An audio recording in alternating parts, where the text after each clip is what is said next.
मेरे YouTube channel family account को स्वागत है। एक बार दिल्ली में फिर से बारिश जोरदार हो रही है। एक बार दिल्ली में फिर देखिए कितना तगड़ा बारिश हो रहा है।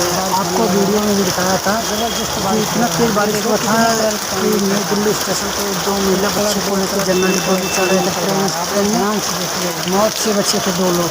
इतना ज़बरदस्त। आप लोग ऐसा काम मत करिए क्योंकि आज को आज फिर बारिश आने वाला बच्चों का सामान। आज का डेट है आपको पता ही होगा, आज 11/7/2025 टाइम 11:40 बारिश चालू हो गया दिन में। आप लोग को मैं वीडियो में भी दिखाया था।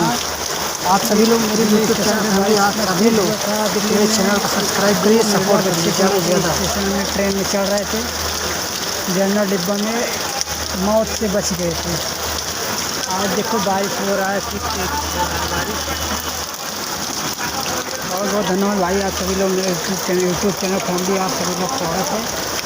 आप लोग मेरे चैनल को सपोर्ट करिएगा, ज़्यादा से ज़्यादा शेयर करो भाई। थैंक यू, धन्यवाद।